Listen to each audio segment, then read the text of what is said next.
ኤማሁስ የሚባል ቦታ ላይ ከኢየሩሳሌም ወደ 60 ሜትር ወይም ኪሎ ሜትር በሚሆን ቦታ ላይ ሁለት ሰዎች እየሄዱ ሲነጋገሩ የነበሩትን ነገር ነው ዛሬ በወንጌል የተነበበልን ማቴዎስ ወንጌል ምዕራፍ 24 ላይ ማለት ነው።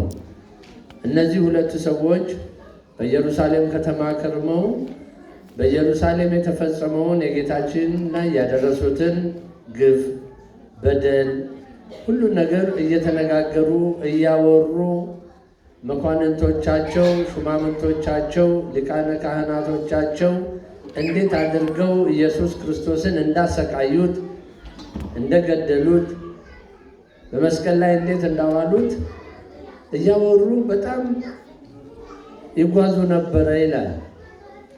በዚህ ሰዓት እንግዲህ ብዙ ቀን 3ኛ ቀን ስለሆነው እያወሩ ይሄዳሉ። በሚሄዱበት ጊዜ እርስ በርሳቸው ይነጋገራሉ። ሲነጋገሩም ሲመራመሩም ጌታችን ከተነሳ በኋላ ቀረብ ብሎ ነው ያገኛቸው። እነዚህ ሰዎች እነሱ በቃ የተፈጠረው ነገር እያደነቁ ነው የከረሙትና 3 ቀን አልፎታል። እሱ ተነስቷል። እነሱ በመንገድ ላይ ሲሄዱ አገኛቸው፣ ተከትሏቸው ሄደ ማለት ነው። ምንድነው እናንተ እያወራችሁ የምትሄዱት በመንገድ ላይ? ምንድነው የተፈጠረው ነገር? ምን እያላችሁ ነው ብሎ ቀረብ አላቸው ይላል። አንዳንድ ጊዜ መንገድ ስንሄድ ደህና ዋላችሁ ብሎ አንዳንድ ሰው እንደሚጠጋው ማለት ነው። ተጠጋቸውና ጠየቃቸው። ምን እያደረጋችሁ ነው? ምንድነው እያወራችሁ የምትሄዱት? እንደዚህ ተውልጋችሁ ደክሟችሁ ምንድነው በሚል ጥያቄ ሲጠይቃቸው እነሱ ምን አሉት? ነገር ግን እንዳያውቁት ዓይናቸውን ሰውሯቸዋል። በቃ እስቲ አንዳንድ ጊዜ እኮ ዓይን ስላየ ብቻ አያይም። መመልከትና ማየት የተለያየ ነው። ዓይን ዝም ብሎ አያት፣ ግን ይመለከታል። አሁን እዚህ ጋር ማየት ነው፣ ሁላችሁ ማየት ነው። መመልከት ማለት ምንድን ነው? ከልቦና ጋር አገናኝቶ አስተውሎ ያ ስለዛ ነገር ማሰብ ማለት ነው መመልከት። ማየት ግን ያው ዓይን መግለጥ ማለት ነው። ስለዚህ ዓይናቸውን ሰወራቸውና ልባናቸውን እንዳይናቸው እንዳያዩ አደረጋቸውና ጥያቄ ጠየቃቸው ማለት ነው። ምን አድርጋችሁ ነው የምትሄዱት? የምትነጋገሩት ምንድን ነው አላቸው። ቀለዮጳ የሚባለው አንደኛው ሰውዬ በጣም ገረመው። አንተ በእውኑ በዚህ በእስራኤል ከተማ የለህም? ምን እንደተፈጠረ አታውቅም ወይ? በዚህ ሳምንት ውስጥ ምን እንደተፈጠረ አታውቅም ወይ? እንዴት እኛ እንደዚህ ትጠይቀናለህ? በአሁኑ ሰዓት የሚወራ ምን ወሬ አለ? በኢየሩሳሌም ከተማ በዛ ሰዓት ይወራ የነበረው ነገር ምንድን ነው? በቃ የጌታችን መሞት፣ መገደል፣ መቀጥቀጡን፣ መከራ ማየቱን፣ አይሁድ ማሰቃየታቸውን ነው። የሚያምኑት ደግሞ ተበትነዋል። የማያምኑት ደግሞ ያው ያንን ድርጊት ይሰቀል ብለው ሁሉም ያሰቀሉ ናቸው ማለት ነው። ሐሙስ ዕለት ሆሳዕና በአርያም ሐሙስ ዕለት ዘንባባ ይዘው የነበሩ ሰዎች ናቸው። ዓርብ ዕለት ስቀል ስቀል ይሰቀል ያሉ የነበሩ። በአንድ ጊዜ የሰው ልጅ አይምሮ ይገለበጣል። በራሱ ባያምንም በሰዎች ይመራል ማለት ነው። ሰዎች በሚሉት ለምን እንዳልኩ ከተሰቀለ በኋላ ነው የገባቸው። ግማችሁ ወይኔ እንደው ባላልኩኝ። አንዳንድ ጊዜ እዚህ ሀገር ስሜታዊ ሆነን የምንሰራው ነገር አለ። በስሜት እንሰራና ረጋ ብለን ስናየው በኋላ እንደው ባላደረግኩት ምን ሳያቀብጠ እንደው እግሬን ስብር ባደረገው ባልሄድኩ ባልታየው እንደምንለው ሰዎችም በዛ ሰዓት ስሜታዊ ነበሩ። ሆሳዕናም ብለዋል፣ ስቀለውም ብለዋል። ከባድ ነው። አንዱ ሰው ነው እኮ ሆሳዕና በአርያም ብሩክ ዘይመጽእ በስመ እግዚአብሔር ብሎ ከዛ ደግሞ እንጀራውን በልቶ ጠጥቶ ጠዋት ደግሞ ወደ ይሰቀል ማለት ከባድ ነው። የሰው ልጅ ባህሪ ማለት ነው። ስለዚህ ጌታ እነዚህን ሰዎች አነጋገራቸው። ምንድን ነው በምታደርጉ ሲል አንተ በውኑ ለእስራኤል ለኢየሩሳሌም እንግዳ ነህ ሆይ? እንዴት የሆነውን ነገር አታውቅም? በዚህ ሳምንት እንዲህ ሆነው እንዴት አይነት ጌታችን የእስራኤልን ይበዣችኋል ብለን ተስፋ የምናደርገው መጥቶ እዚህ ገደሉት። እኛ ግን አሉ እስራኤልን ነፃ ያወጣችኋል ብለን የምንጠብቀው ነበረ። እሱ ግን በመስቀል ላይ አዋሉት ብለው አሉት።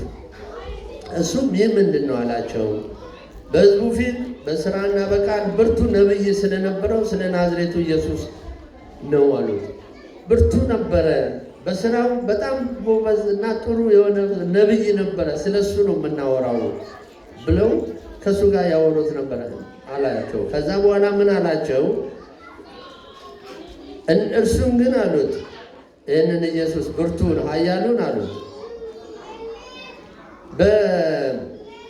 የካህናት አለቆች መኳንንቶቻችን የኛ ሹማምንቶች አሉ።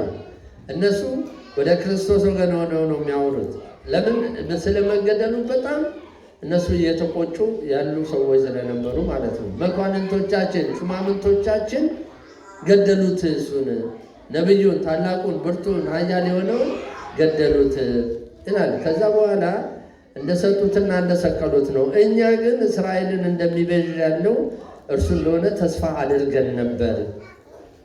እኛን እስራኤላውያን ያው በሮማውያን ግዛት ውስጥ በነበሩበት ሰዓት በግፍ በባርነት ውስጥ ስለነበሩ እነሱ እስራኤልን ነፃ ያወጣታል ብለው ተስፋ ነበር የሚያደርጉት። ኢየሱስ ክርስቶስ መጥቶ መንግስቱን ወይንም ያ ሁሉ ህዝብ ሲከተለው በሚያዩ ጊዜ አይ በቃ አሁን ነፃ እንወጣለን ከዚህ በኋላ ባርነት የለንም ብለው ያስቡ ነበር። እኛ እንደዛ ነበር የምናስበው። እነሱ ግን ሰቅለው ገደሉት ብለው ነገሩት። እነዚህ ስለ ሁለት ነገር ነው እንግዲህ እነሱ ባለው የመንግስት አገዛዝ ሰልችቷቸውም ስለነበረ እንዲቀየርላቸው በዛም አካባቢ ለመነው ነበር የድጋፍ ሰልፍ እንደሚወጣው ማለት ነው። ስለዚህ እንደዚህ በሆነ ጊዜ ተስፋ አድርገን ነበር። ከዚህ ደግሞ ጋር ዛሬ 3ኛው ቀን ነው። ደግሞ ከኛ ውስጥ አሉ ማልደው ደግሞ የሄዱ ሰዎች ነበሩ። ወደ መቃብሩ ቦታ ላይ ሄደው የነበሩ ሰዎች ነበሩ። አንዳንዶች ሴቶች አስገርሙን። ስጋውን ባጡ ጊዜ ሕያው ነው የሚሉ የመላእክትንም ራእይ ደግሞ በዛ አይተዋል፣ አገኙት። እርሱን ግን አላዩትም፣ ተነስቷል አላቸው። እናንተ እዚህ ድረስ አወሩና አይ ይበቃችኋል፣ ከዚህ በላይ እናንተ የማታስታውቁ ሰዎች ናችሁ ማለትና እንግዲህ ከነሱ ጋር ማውራት ጀመረ ማለት ነው። ነቢያት የተናገሩትን ሁሉ በልባችሁ ከማመን የዘገየ እንዴት ክርስቶስ ይሞታል ይነሳል የሚለውን ነገር እንዴት ሳታምኑ ቀራችሁ? ለምንድን ነው ያላመናችሁት? መሞቱን ካመናችሁ መነሳቱን እንዴት አላመናችሁም? የማታስተውሉ ሰዎች ናችሁ። ይህ ክርስቶስ ይህን መከራ ይቀበል ዘንድ ወደ ክብሩ ይገባ ዘንድ የለምን አላቸው። ከሙሴና ከነቢያት ጀምሮ እስካሁን በመጽሐፍት የተጻፈውን ሁሉ በመንገድ ላይ ነው እየሄዱ ይህንን ሁሉ ተረጎመላቸው። በቃ ከብሉይ የነበረው ክርስቶስ እንዴት ለሰው ልጆች እንደሚመጣ፣ እንደሚሞት፣ እንደሚሰቀል፣ በ3ኛው ቀን እንደሚነሳ፣ በ40ኛው ቀን እንደሚያርግ፣ በ50ኛው ቀን መንፈስ ቅዱስን እንደሚልክላቸው፣ ወደ ዓለም ሁሉ ሰዎች ሄደው ወንጌል እንደሚሰብ እንዲህ ያለውን ነገር እየተረከላቸው አብረው ሄዱ። ሲሄዱ ምን ሆነ? ይመሻል። በሚመሽበት ጊዜ ወደ መንደሩ ቀረብ ሲሉ ወደ ሩቅ የሚሄድ ስለመሰላቸው እነሱ ከኛ ጋር እደር አሉት። እንግዳ ነው እንግዲህ አያውቁትም እኮ እስካሁን አልተዋወቁም። እሱ ተነስቶ ነው የሚያወራቸው፣ እነሱ ደግሞ መንገደኛ ናቸው። ይሄዱ ነው ከመሸብናና እዚህ ከኛ ጋር እደር። በሀገራችን ያው የመሸበት ሰው ያሳድራል። ጎራ ብሎ እደሩና ሄዱ እባካችሁ ይባላል። በድሮ ዘመን ማለት ነው። በአሁን ዘመን ፈጠን በልና ጅብ እንዳይበላ ወይ መንገዱ እንዳይሄድብን ወይ ታክሲ ዘሂድ ነው የሚለው ያሁን ሰው። እንደው ላፉ እንኳን እደር ከመሸብን እንዲል የለም ማለት ነው። እንደዛም እነሱ ግን እደር አሉት ማለት ነው።